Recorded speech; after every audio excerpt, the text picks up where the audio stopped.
Le 4 août 1982, une jeune femme téléphona au bureau du shérif de Ventura County, en Californie, pour signaler la disparition de sa sœur.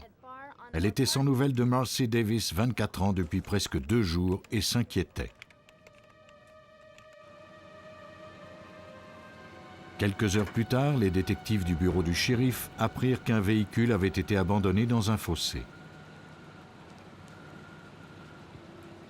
La police vérifia la plaque d'immatriculation et découvrit que la voiture appartenait à Marcy Davis. Il n'y avait aucune trace d'elle. Peut-être était-elle partie à pied pour demander de l'aide et avait-elle fait une rencontre dangereuse. Ou alors quelqu'un avait abandonné la voiture de Marcy dans le fossé. Malheureusement, le moteur était froid. Il était donc impossible de déterminer depuis combien de temps la voiture se trouvait là.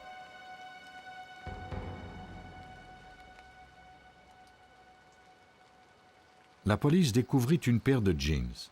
Comme l'endroit servait de dépotoir, il était difficile de déterminer si ce vêtement était relié à la disparition de la jeune femme.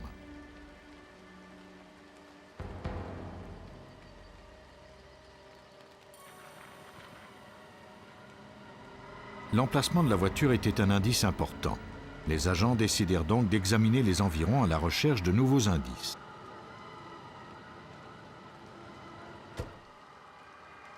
Ils étaient prêts à toute éventualité lorsqu'ils firent la macabre découverte.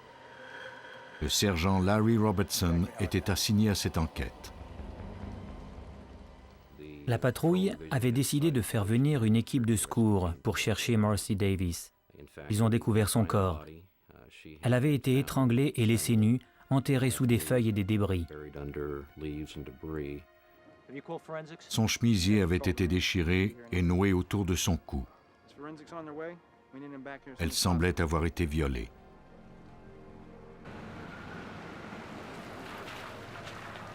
Les experts photographièrent le plus d'indices possible, mais comme la nuit allait tomber, ils décidèrent d'interrompre leurs recherches et de revenir au lever du soleil.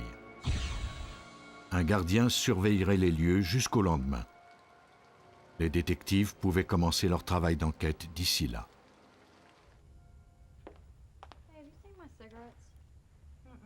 La sœur de la victime déclara aux policiers que Marcy avait quitté la maison dans la soirée du 3 août pour aller chez des amis. Elle lui avait dit qu'elle comptait ensuite se rendre au JJ, son bar préféré.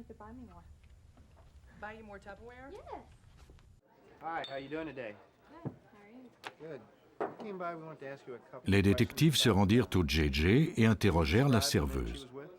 Elle déclara que la victime était bienvenue vers 23 h la nuit de sa disparition.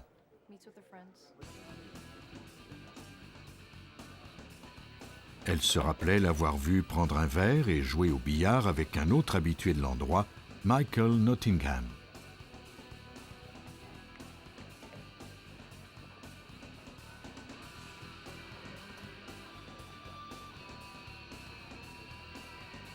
Ils étaient partis avec les derniers clients à la fermeture du bar à 2 h du matin. Les détectives se rendirent donc chez Nottingham pour l'interroger.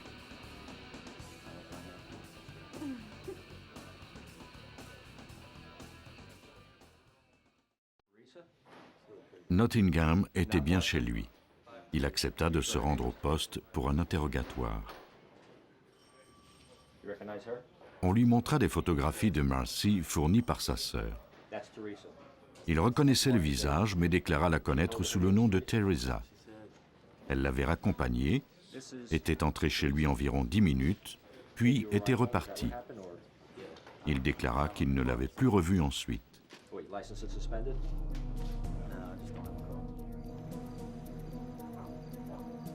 Après son départ, vers 3 h du matin, il s'était rendu à pied chez sa petite amie. Mais n'osant pas la réveiller, il avait dormi à la Belle Étoile. À 9 h 30, après le départ de sa mère, il avait sonné chez elle. Les détectives interrogèrent ensuite la sœur de Nottingham pour vérifier son alibi.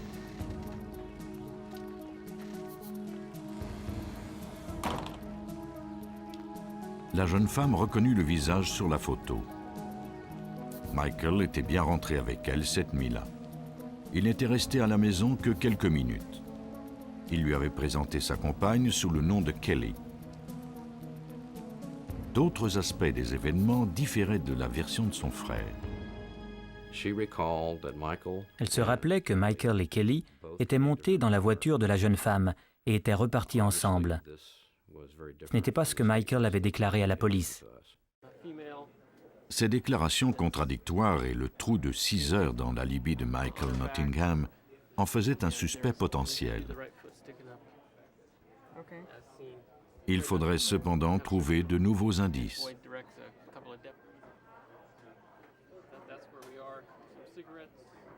Même si on trouvait des preuves de la présence de Nottingham dans la voiture de la victime, on ne ferait que corroborer un fait qu'il avait déjà admis.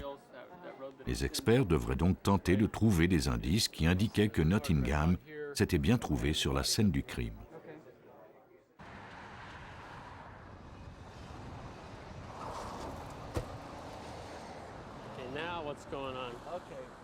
Dès l'aube, les détectives se rendirent à nouveau sur les lieux du crime.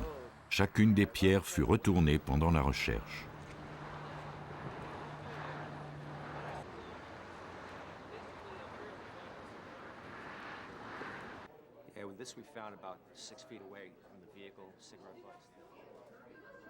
Les experts découvrirent bientôt un indice intéressant. Un mégot de cigarette avait été jeté près de la voiture de la victime. La cigarette était de la même marque que celle que Nottingham fumait. En termes de preuves, c'était mince. Mais cet indice et les déclarations contradictoires permettraient au moins à la police de procéder à son arrestation. Il ne resterait plus qu'à découvrir s'il était coupable.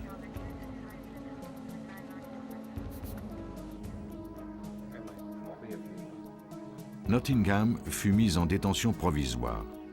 Comme l'exigeait la procédure dans les cas d'agression sexuelle, il fut photographié nu.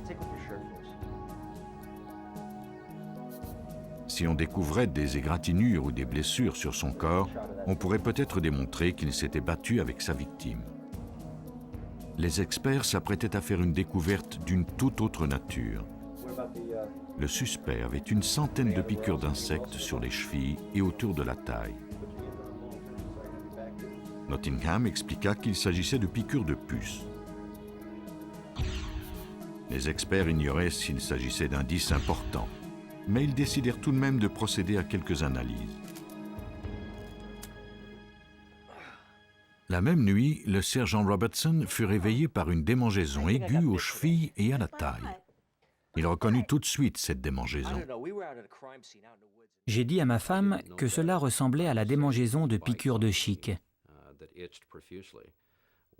J'avais déjà été piqué pendant mon entraînement militaire au Kentucky, à peu près à l'époque de la guerre du Vietnam.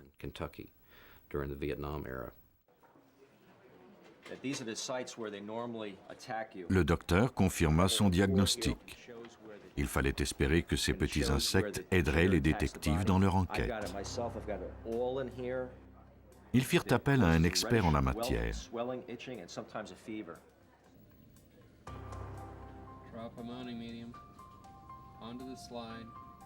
L'entomologiste James Webb est un spécialiste en parasites.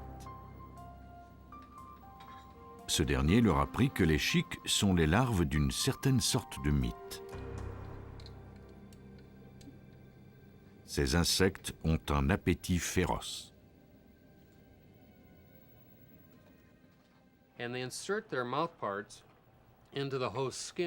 Les chiques insèrent leurs pièces buccales dans la peau de l'hôte, à l'aide de cette lame spéciale située de chaque côté. Puis, elles injectent de la salive dans la blessure. Cette salive a la propriété de dissoudre la protéine de la peau.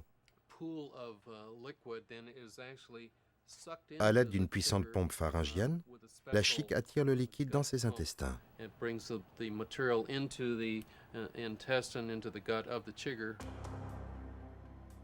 La salive suscite une réaction immunitaire qui se manifeste par une enflure rouge autour de la piqûre et qui apparaît dans les 24 à 48 heures qui suivent.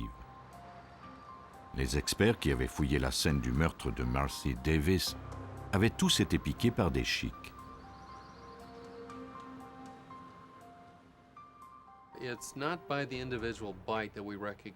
On reconnaît ces piqûres par leur quantité. Et en général, les chics piquent là où les vêtements sont plus serrés. La chic se déplace sur le corps et s'arrête sur le bord d'une chaussette, d'un slip, ou encore près de la ceinture. L'enquête avait démarré lentement, mais ces piqûres allaient peut-être jouer un rôle déterminant. On photographia à nouveau les piqûres sur le corps de Michael Nottingham, cette fois grandeur nature. Le meurtrier avait peut-être des dizaines de témoins après tout.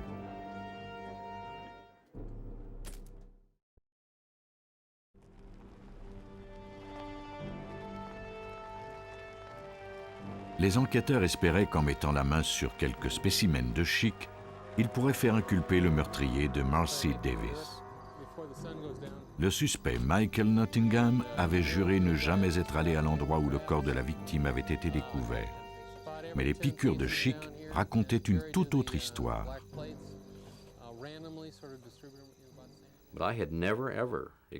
Je n'avais jamais été piqué par des chics depuis que je vivais à Ventura. Même lorsque je participais à des opérations de sauvetage ou quand j'allais à la chasse ou à la pêche. Je n'en avais jamais vu ni entendu dire qu'il y en avait dans la région.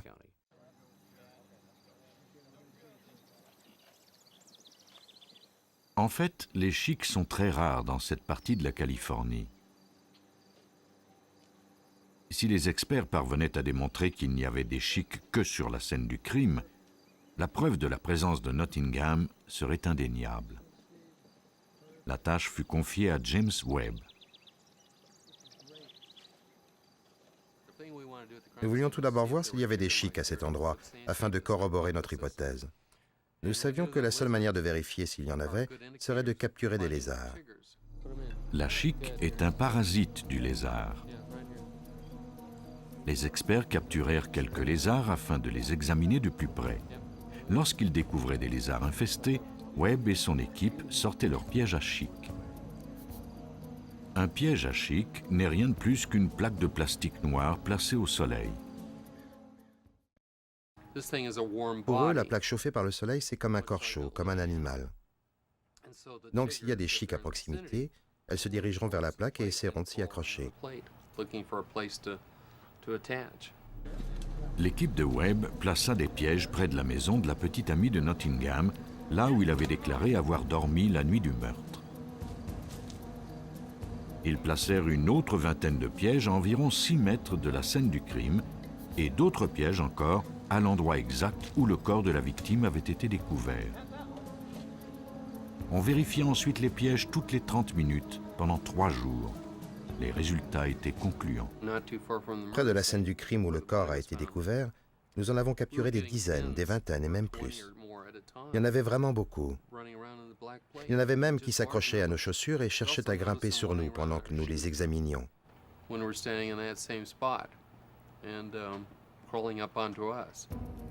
Quant au piège situé à 6 mètres de la scène, il ne contenait presque pas de chic. Et il n'y en avait aucune près de la maison de la petite amie de Nottingham. Il s'était donc trouvé sur la scène du crime.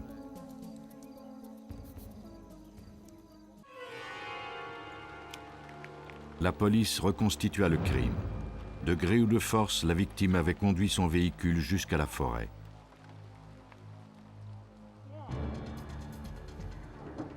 Une fois sur les lieux, Michael Nottingham et Marcy Davis avaient commencé à se disputer jusqu'à ce qu'il en vienne au cou et la tue en l'étranglant avec son chemisier.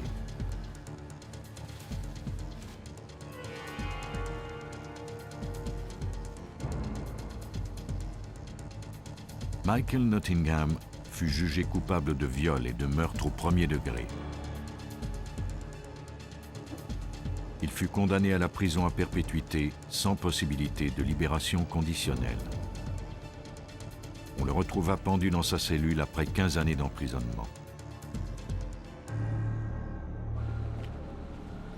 Le danger peut rôder en périphérie d'une grande ville, mais il peut aussi frapper chez soi, dans le confort de son propre foyer. Seattle, État de Washington, aux États-Unis. Cette contrée autrefois sauvage est aujourd'hui une ville moderne de 500 000 habitants. Certains viennent ici pour profiter des perspectives d'emploi d'une ville en plein essor. Malheureusement, d'autres personnes ne s'y trouvent que pour profiter des autres. Molly McClure, 28 ans, avait passé toute son enfance à Seattle, mais était partie vivre ailleurs quelques années. En octobre 1985, elle avait décidé de se rapprocher de sa famille. Elle loua un modeste appartement et dénicha un emploi qu'elle adorait comme consultante en restauration pour un hôtel. En janvier 1986, elle téléphona à la police pour signaler une entrée par effraction dans son appartement. Son voisin du haut, Sherwood Knight, lui confia qu'il avait vu quelqu'un en train de forcer sa fenêtre pendant son jogging matinal. Il avait alors effrayé l'intrus. Les policiers constatèrent qu'il y avait bien des traces d'effraction sur le rebord de la fenêtre.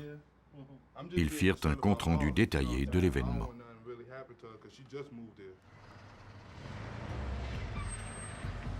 Le lendemain, le 17 janvier, la police reçut un nouvel appel concernant Molly McClure. Des policiers furent dépêchés à son appartement. C'est son patron qui les avait appelés lorsqu'il avait constaté qu'elle n'était pas entrée au travail et qu'elle ne répondait pas au téléphone.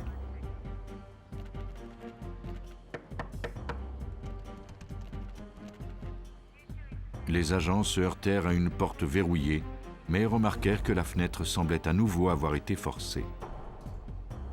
Craignant qu'il ne lui soit arrivé quelque chose de grave, ils se glissèrent chez elle par la fenêtre.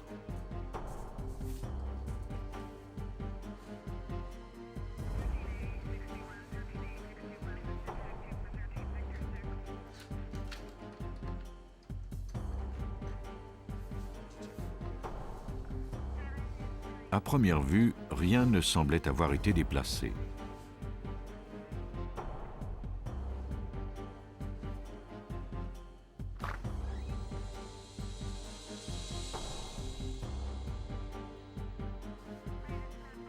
Mais dans la chambre à coucher, ils découvrirent le corps de Molly McClure, assassinée dans son lit. L'équipe des homicides fut dépêchée sur les lieux. C'est le détective Hank Gruber qui était assigné à cette enquête. Son visage était contre le lit et elle était partiellement recouverte, mais on pouvait voir l'arrière de sa tête et les blessures qui lui avaient été infligées.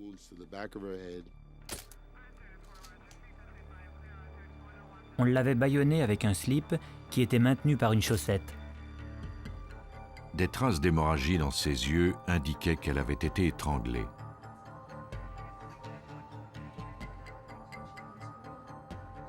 Le médecin légiste détermina qu'elle était morte depuis 4 ou 5 heures.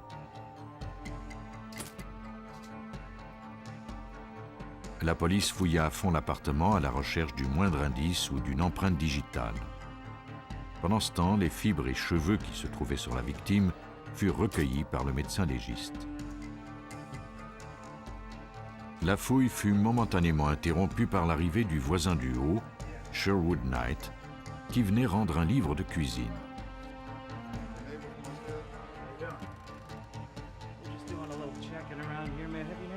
Il fut abasourdi d'apprendre le décès de Molly.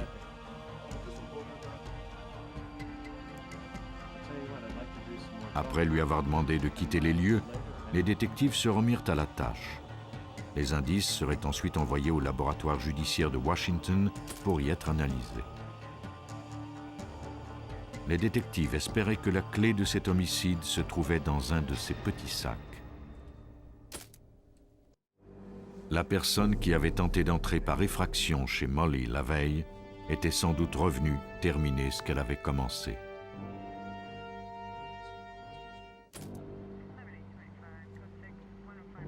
Le tueur semblait s'être introduit par la fenêtre de la chambre d'amis. Il y avait une empreinte de pied sur le rebord de la fenêtre. Il était impératif de conserver cette pièce à conviction. Après avoir photographié le rebord, les policiers le démontèrent.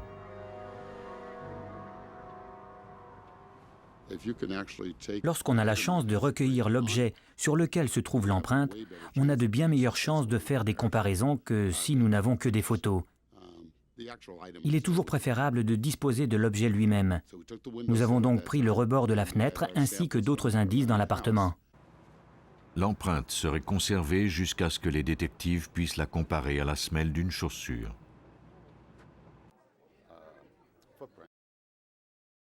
Bien que l'appartement de la victime n'ait pas été saccagé, les policiers avaient remarqué que son coffret à bijoux était vide.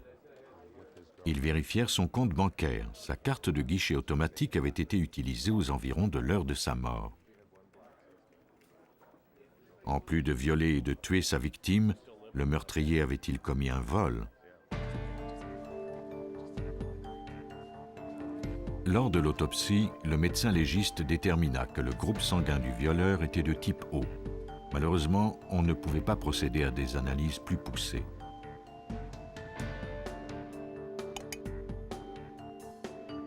On envoya les fibres recueillies sur les draps au laboratoire judiciaire de l'État, où elles furent examinées par la spécialiste Chesterine Swicklick. Madame Swicklick peut tirer quantité d'informations à partir de quelques fibres seulement, ou micro-indices.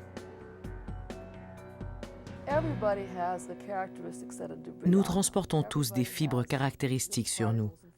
Chacun de nous est couvert d'un ensemble de particules et de fibres qui ne pourront se retrouver sur aucune autre personne. Nous perdons nos cheveux. Au travail, si un de nos collègues a un chien et qu'il s'est assis sur notre fauteuil, nous prélèverons ses poils de chien et ils feront alors partie des particules que nous transportons. Chaque fois que nous sommes en contact avec quelqu'un, nous laissons des fibres derrière nous. Les experts en homicide doivent déterminer à qui appartiennent ces micro-indices. Madame Swicklick identifia une fibre provenant d'un vêtement, des fibres synthétiques de couleur bleue, un grain de tabac qui se trouvait sous l'ongle de la victime, des poils de chat et 18 fragments de cheveux humains de couleur foncée. Les cheveux présentaient les caractéristiques des cheveux d'un homme de race noire. Ils ne pouvaient pas provenir de Molly McClure, puisque cette dernière avait les cheveux blonds. Les experts retournèrent sur la scène du crime pour recueillir de nouveaux indices. Les particules analysées par Madame Swicklick ne semblaient pas provenir de la victime car elle ne fumait pas et souffrait d'allergie aux chats. Si le meurtrier avait bien laissé ses fibres, il était logique de présumer qu'on ne les retrouverait que près du corps de la victime. Ils recueillirent des échantillons de particules sur le sol de chacune des pièces et plus particulièrement dans les coins où les fibres ont tendance à s'amasser.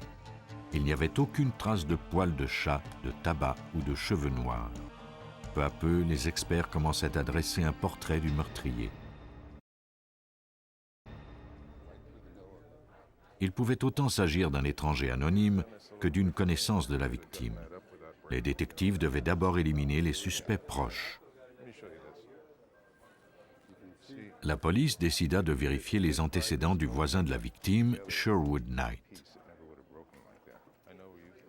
Le collègue de Gruber, le détective Rudy Sutlovich, découvrit que ce dernier avait un dossier criminel. Il avait déjà commis plusieurs cambriolages, vols et délits mineurs. Il avait été libéré de prison environ 3 mois avant ce meurtre. Les détectives rendirent visite à Knight et à sa petite amie. Le couple vivait juste au-dessus de la victime. L'ami de Knight déclara qu'il s'était disputé la nuit du meurtre de Molly et que Sherwood avait passé la nuit sur le canapé du salon. Elle s'était réveillée vers 5h30 du matin. Sherwood était déjà parti faire son jogging quotidien. Il était rentré un peu plus tard, vêtu de son habituel pantalon de jogging, puis était parti à toute vitesse au North Seattle College, où il étudiait. Il était inscrit à cette université, mais personne ne se souvenait l'avoir vu car il ne se présentait jamais à ses cours. Il disait pourtant à sa petite amie y aller pendant la journée. Knight avait peut-être commis une faute plus grave que sécher ses cours.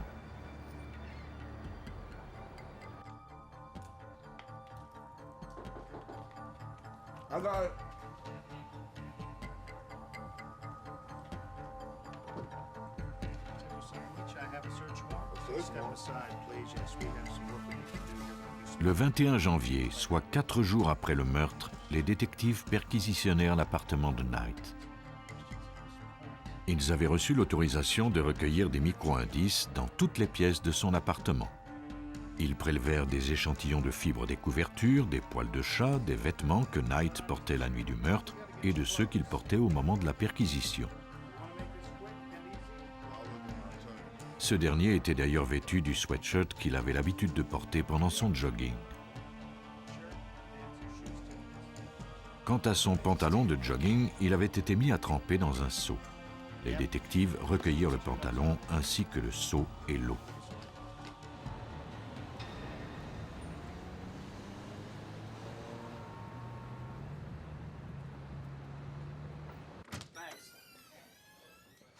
La police fit à Knight la lecture de ses droits, puis le mit en détention provisoire. On préleva des échantillons de ses cheveux, de son sang et de sa salive. Les autorités disposaient de 48 heures pour déterminer si les fibres prélevées chez lui étaient reliées à la scène du crime. L'empreinte de chaussures découverte sur le rebord de la fenêtre correspondait aux semelles des chaussures de course perquisitionnées chez le suspect. Mais cette marque de chaussures était plutôt courante. Des milliers de personnes en portaient à Seattle. L'analyse des fibres demanderait plus de temps. Les pantalons furent d'abord séchés avant d'être examinés. Les fibres devaient être analysées une à une. Quant aux cheveux, la tâche serait plus délicate puisque 2 cheveux prélevés sur la même personne peuvent être différents. Les analystes ne parvinrent pas à terminer leur travail dans un délai de 48 heures. Knight fut remis en liberté. Mais peu à peu, les fibres commencèrent à livrer leurs secrets.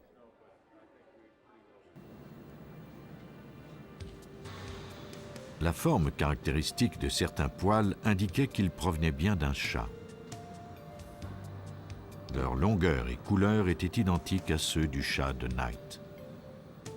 Chesterine Swicklick analysa ensuite les pantalons de Knight. Des fibres de coton rouge et des poils de chat s'enchevêtraient dans les parcelles de pluche accrochées au pantalon. La pluche concordait avec celle qu'on avait recueillie sur la victime. Madame Swicklick poursuivit son examen. Même si ces indices étaient très importants, il y avait toujours la possibilité qu'ils proviennent d'une autre paire de pantalons de coton rouge et d'un autre chat. Les chats et les tissus de coton rouge sont plutôt courants. Chesterine Swicklick parvint à relier d'autres fibres recueillies sur la scène du crime à celles prélevées dans l'appartement du suspect. Quant à ses cheveux, ils étaient également identiques. Ces indices étaient très incriminants, mais les détectives craignaient que le jury n'ait du mal à faire condamner quelqu'un sur la base de quelques fibres seulement. En l'absence d'une seule preuve irréfutable, peut-être qu'une batterie d'indices pourrait faire la différence. Les enquêteurs approchaient du but. On découvrit alors des traces de sang sur la bande élastique du sweatshirt de Knight. Les gouttelettes semblaient avoir échappé à l'attention du suspect. Des spécialistes en analyse sanguine comparèrent ce sang à celui de Knight et de la victime. La technologie dans les années 80 n'était pas celle qu'elle est aujourd'hui, mais ils parvinrent tout de même à déterminer que le groupe sanguin était de type O et qu'il provenait d'une personne de race blanche, tout comme la victime. La présence de sang, en plus des cheveux et des fibres, démontrait l'implication du suspect. Toutes ces petites preuves indirectes et isolées n'auraient pas suffi à faire accuser un homme de meurtre ou de tout autre crime. Mais l'accumulation de ces indices était si importante que nous ne pouvions arriver qu'à une seule conclusion, que Sherwood Knight s'était bien trouvé dans l'appartement de Morley ce matin-là et que c'était lui qui l'avait tué. Maintenant, les détectives pouvaient procéder à son arrestation. Mais d'abord, il faudrait qu'il retrouve sa trace. Lorsque la police de Seattle se présenta chez Sherwood Knight pour l'arrêter pour le meurtre de Molly McClure, ce dernier avait disparu. Mais un informateur leur apprit bientôt où il se trouvait.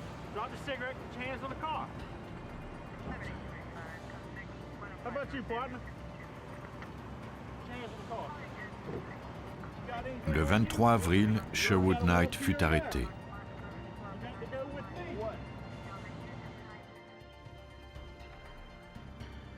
La police reconstitua les dernières heures de la victime à partir des éléments de preuve et des dépositions des proches de Knight.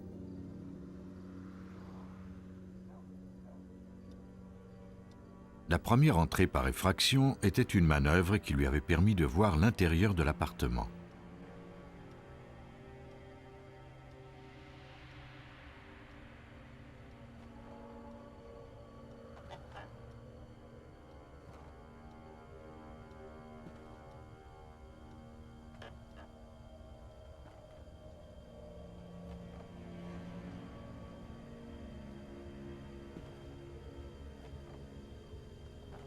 La nuit suivante, il y était retourné, avait attaqué et tué la jeune femme, mais auparavant, il l'avait forcée à lui donner le code d'accès de sa carte de guichet automatique. Pour son crime, Sherwood Knight fut condamné à la prison à vie, sans possibilité de libération conditionnelle. L'enquête de Molly McClure avait été résolue grâce à de minuscules fibres, une goutte de sang et quelques poils de chat. Dans un hôtel de l'Ohio, des détectives avaient encore moins de preuves pour démontrer la présence d'un suspect sur la scène du crime. Blue Ash, en Ohio, est une ville paisible en banlieue de Cincinnati. Les gens ici tiennent beaucoup à leur intimité. Le nom de la victime et ceux des membres de sa famille ont donc été changés. Le 3 septembre 1994, dans un hôtel de Blue Ash, Bert Stein et June Mays descendirent prendre leur petit déjeuner pendant que Rose Levy, la sœur de June, faisait sa toilette. Elle leur avait promis de les rejoindre dès qu'elle aurait terminé.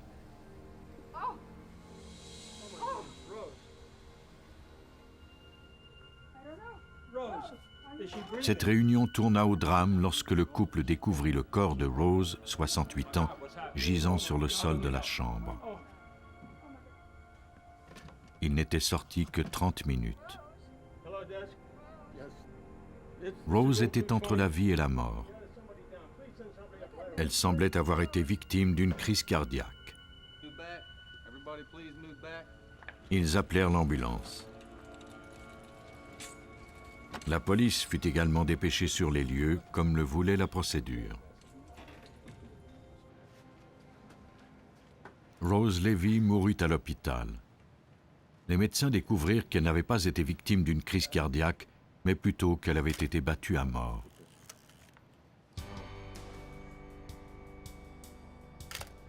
Des ecchymoses et d'autres marques de coups avaient commencé à apparaître sur son corps pendant le trajet à l'hôpital.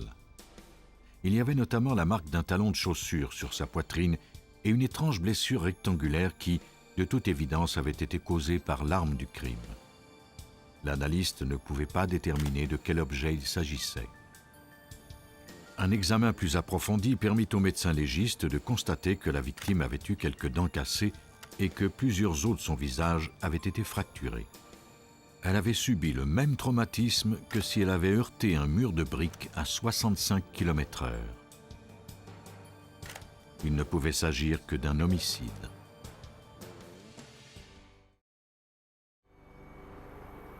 La police ouvrit une enquête.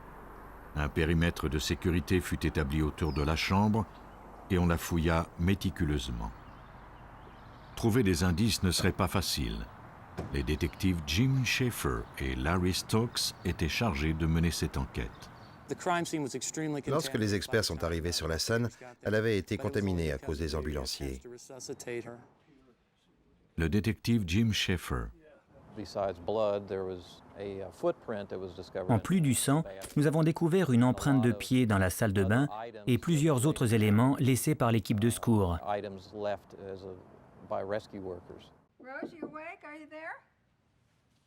Selon June Mays et Bert Stein, Rose était en train de s'habiller quand ils étaient descendus déjeuner. Elle avait dit au couple de ne pas l'attendre, qu'elle les rejoindrait dans une minute.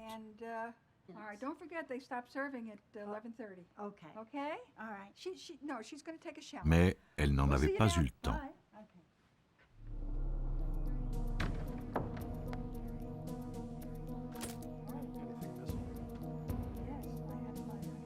Certains effets personnels avaient disparu. June Mays, qui avait laissé son sac à main dans la chambre pendant le petit déjeuner, constata qu'il y manquait $500. À l'hôpital, le couple remarqua que Rose ne portait pas sa bague ni son pendentif, qu'elle n'enlevait pourtant jamais. Les experts ne retrouvèrent pas ses bijoux lors de la fouille de la chambre. Une des dents de la victime avait été retrouvée sur la moquette. Malheureusement, il ne semblait pas y avoir d'indice sur l'identité du meurtrier. Stokes et Schaeffer connaissaient la marche à suivre. Les clients et les employés de l'hôtel étaient tous des suspects potentiels. Il faudrait les interroger un à un.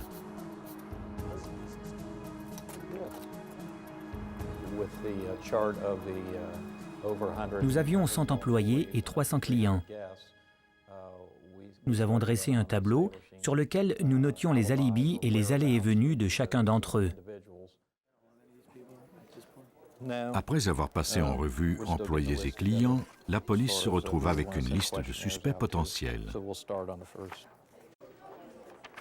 Bert et June ne s'étaient absentés que 30 minutes.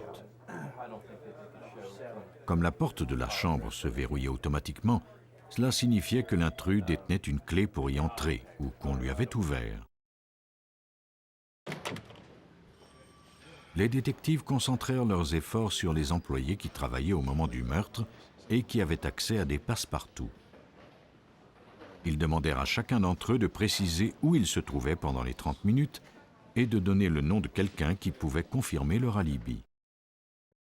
Pour les détectives, la brutalité du meurtrier laissait croire qu'il était peut-être malade ou dérangé. Ils étaient plus près de la vérité qu'ils ne le croyaient.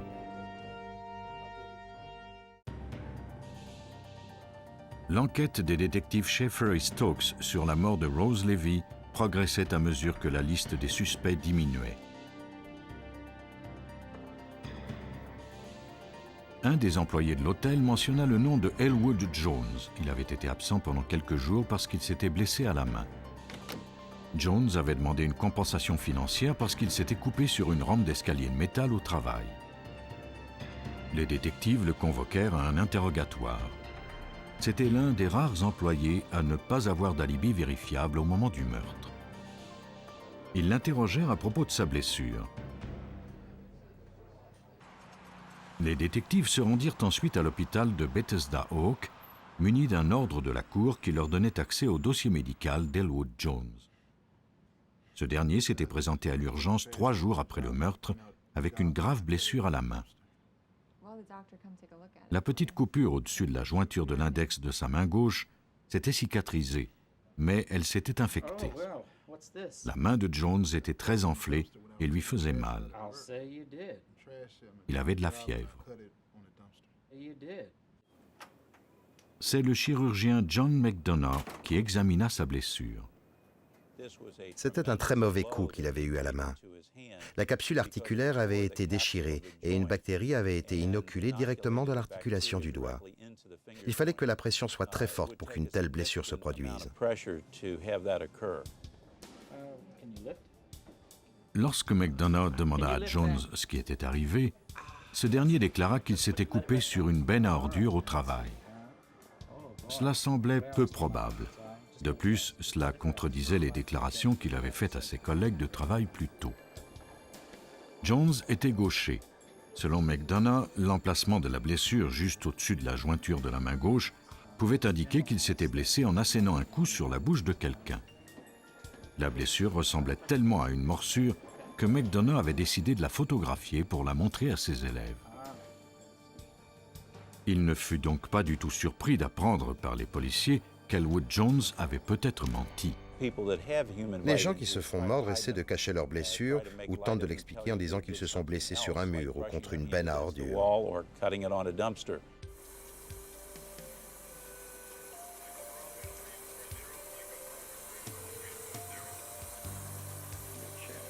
La blessure devait être opérée rapidement.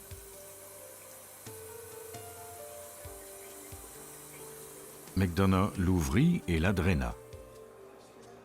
Il fit une culture de la bactérie afin de prescrire l'antibiotique approprié.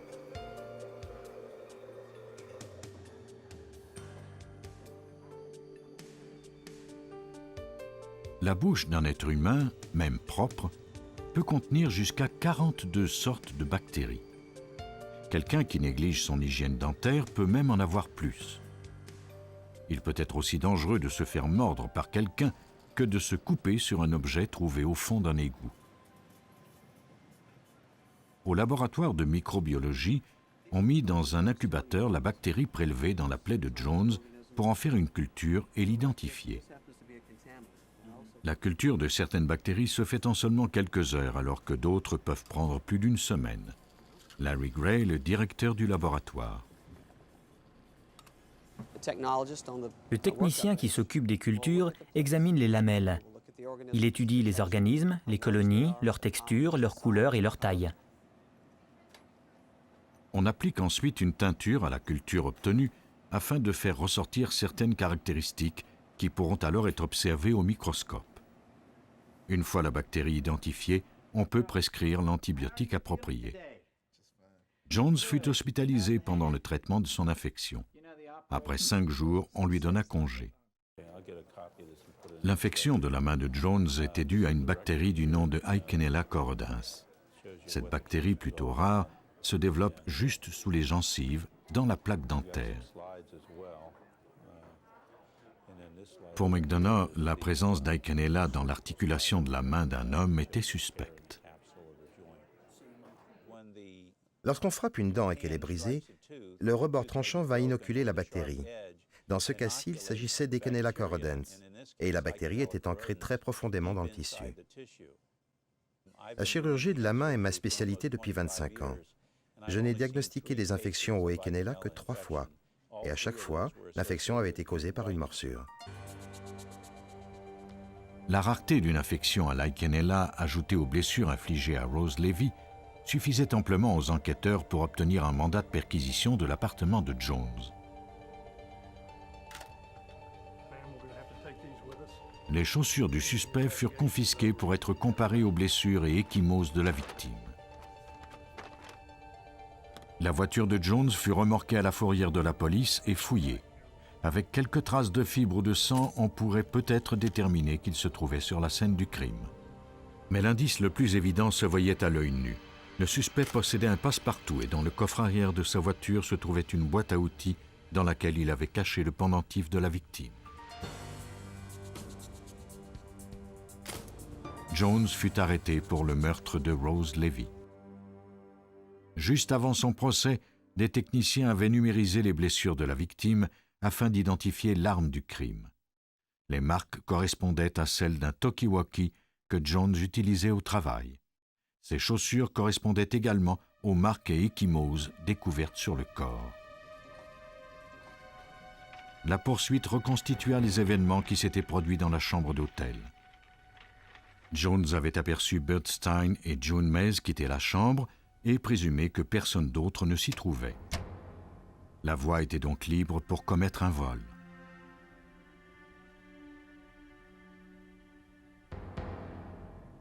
La chambre n'accommodait pas plus de 2 personnes d'habitude.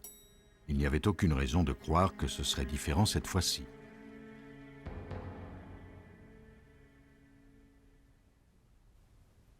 Jones avait utilisé son passe-partout pour entrer.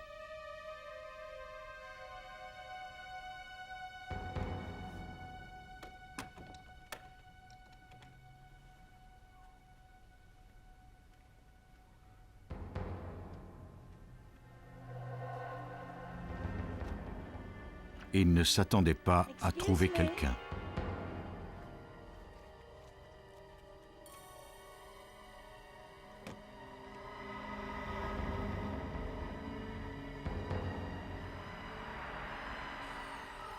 Ironie du sort, l'accusation était venue de la bouche de la victime elle-même. Le 11 décembre 1996, Elwood Jones fut jugé coupable de cambriolage, d'assaut et de meurtre. À cause de l'extrême violence de son meurtre, il fut condamné à la peine de mort. Le crime parfait n'a pas de témoin. Le tueur parfait ne devrait laisser aucune trace de sa présence. Mais commettre un homicide transgresse l'ordre naturel des choses, et il en reste toujours des indices. Les experts de la criminalistique ont appris à les décoder pour découvrir la vérité.